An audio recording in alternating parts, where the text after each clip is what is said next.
Welcome back to programming. आज हम बात करेंगे व्हाइल लूप की। व्हाइल लूप कंडीशन के ऊपर रन होती है और जैसे ही वो कंडीशन फॉल्स होती है और व्हाइल लूप हमारी एंड हो जाती है। यानी कि हमें एक काम करना है और एक सर्टेन कंडीशन पे रहते हुए वो काम करना है। जब तक वो कंडीशन पूरी रहे यानी कि वो कंडीशन मीट होती रहे तो वो काम होता रहे और जैसे ही वो कंडीशन फॉल्स हो तो वो सिस्टम उस लूप से बाहर आ जाए। किस तरीके से ये काम करता है तो चलिए शुरू करते हैं।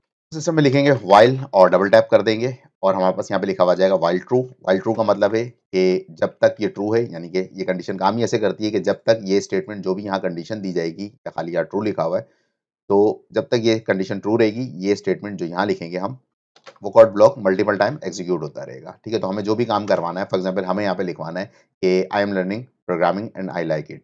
ठीक है, तो मैं यहाँ पे लिखवा देता हूँ कि कंसोल डॉट राइट लाइन और यहाँ पे हमने जो भी ब्लॉक हमें लिखवाना है मैं इसी को कॉपी कर लेता हूँ और इसको यहाँ पेस्ट करके डॉट लगा के एंड कर देते हैं। ठीक है, और यहाँ पे आगे हमने इसको कर दिया console dot right line loop ended.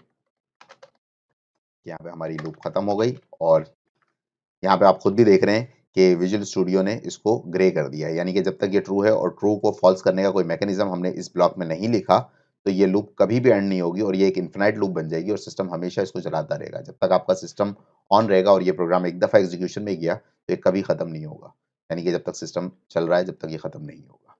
ठीक है, तो विजुअल स्टूडियो ने भी इसको डिटेक्ट किया कि भाई ये कोड जो आप लिख रहे हैं ये कभी भी कॉल ही नहीं होगा क्योंकि कंडीशन को फॉल्स करने का आपने कोई मैकेनिज्म नहीं बनाया।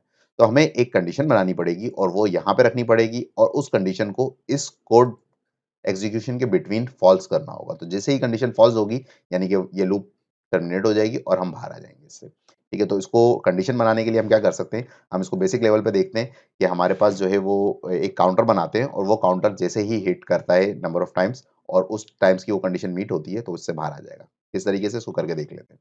तो हमने आई काउंटर करके एक वेरिएबल बना लिया और इसकी वैल्यू रख ली मैंने 1।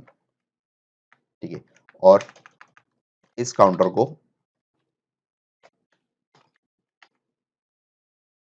को मैंने लेस देन 11 कर दिया। तो यानी कि ये 1 से स्टार्ट हो रहा है और 11 से लेस देन है। तो जब तक ये काउंटर 11 से छोटा है ये ब्लॉक चलता रहेगा। ठीक है, और अब तक मैंने इस ब्लॉक में काउंटर की वैल्यू को कहीं चेंज नहीं किया। तो जब मैं काउंटर की वैल्यू चेंज नहीं करूंगा तो इट्स मीन ये 1 से स्टार्ट हुआ, पहले चक्कर में इसकी वैल्यू क्या रही 1 ही रही और इसका कोई यहाँ पे इंक्रीमेंट नहीं हुआ।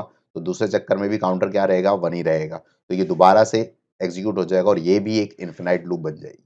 यानी कि ये लूप भी कभी खत्म नहीं होगी जब तक प्रोग्राम हमारा चलता रहेगा। यहाँ पे क्योंकि ये एक लॉजिकल मिस्टेक है तो सिस्टम इसको यहाँ पे डिटेक्ट नहीं कर रहा लेकिन ये लूप इन्फिनाइट रहेगी क्योंकि काउंटर की वैल्यू कभी भी इंक्रीज नहीं हुई। ठीक है, इसको अगर मैं रन करता हूँ तो आप देखिए कि ये किस तरीके से चल रहा है और ये चलता ही रहेगा।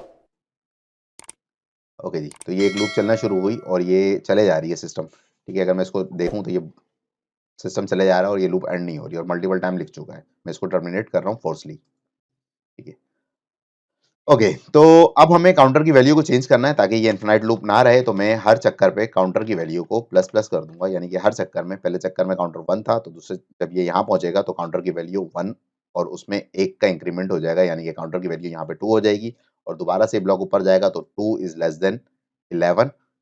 तो ये दोबारा से राइट करेगा फिर इसको इंक्रीज करेगा तो काउंटर जो है वो 3 हो जाएगा। इस तरीके से सो ऑन ये चलता रहेगा और जैसे ही ये काउंटर 11 होगा तो 11 इज लेस देन 11 नहीं है, यहाँ पे कंडीशन फॉल्स होगी और वो इससे बाहर आ जाएगा।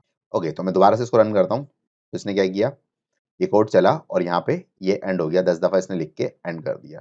तो इस तरीके से हम अपना कोड को इस लूप को चला सकते हैं। ठीक है, अब इसको मुझे 5000 टाइम तक लिखना था तो मैं इसकी फॉर्मेटिंग कर रहा हूँ कि ठीक है मुझे इसको लिखना है और इस पे सीरियल नंबर भी लिखना है। तो यहाँ पे मैं इसको कर देता हूँ काउंटर प्लस, ताकि यहाँ पे मेरे पास काउंटर भी एक चलता रहे। और अभी इसको अगर मैं रन करता हूँ तो ये क्या करता है, इसने क्या किया कि इसने काउंटर भी लिख दिया 1 2 3 4 5 और 10 टाइम्स लिख के लूप एंड हो गया। ठीक है, मुझे इसको 5000 टाइम तक लिखना है तो मुझे कुछ भी नहीं करना, मुझे सिर्फ यहाँ पे इस कंडीशन की वैल्यू को इंक्रीज करना है कि ये 5001 तक चले। ठीक है, कि 5000 टाइम टाइम तक चले तो 5000 जो है वो यहाँ पे जब 5000 होगा तो ये लूप चलेगा और उसके बाद ये जैसे ही 5001 होगा ये एंड हो जाएगा। ओके जी, तो इसको रन करके देखते हैं। तो इसको मैंने रन किया तो ये सिस्टम ने इसको लिखना शुरू किया और ये सीरियल नंबर भी चल के 5000 तक चला तो ये एंड हो गया। तो इस तरीके से हम व्हाइल लूप यूज़ कर रहे होते हैं। व्हाइल लूप का जो इस्तेमाल है वो नॉर्मली यूँ किया जाता है कि जब हमें ये नहीं पता होता कि स्टार्टिंग में कि हमारी कंडीशन कब फ़ॉल्स होगी, तो जब तक हमारी कंडीशन फ़ॉल्स नहीं होती, वो लूप चलता रहता है और वो कंडीशन जब तक उसको मिलती रहती है, कंडीशन ट्रू रहती है, वो लूप चलता रहेगा और जैसे ही वो कंडीशन एक्सपायर होगी यानी कि कंडीशन फ़ॉल्स हो जाएगी, जो सर्टेन टास्क हम करना चाह रहे थे, वो कंप्लीट हो गया, तो हमारा रिज़ल्ट जो है वो हमें उसको काउंटर को फ़ॉल्स करना पड़ेगा यानी हमें उस कंडीशन को फ़ॉल्स करना पड़ेगा। ठीक है, इसकी एक दफ़ा प्रैक्टिस कीजिएगा और कमेंट बॉक्स में मुझे ज़रूर मेंशन कीजिएगा कि आपने क्या कोड लिखा। तो आपका जो कोड है वो कमेंट बॉक्स में आप इसको टाइप कर दीजिएगा और अब तक आपने हमारे इस चैनल को सब्सक्राइब नहीं किया है, तो इसको सब्सक्राइब कर लीजिए। अपने दोस्तों के साथ शेयर कीजिए, हमारी पूरी सीरीज़ इस पे चल रही है, तो इसको आप देखते रहिए और प्रैक्टिस करते रहिए। मिलते हैं आपसे फिर नेक्स्ट वीडियो में।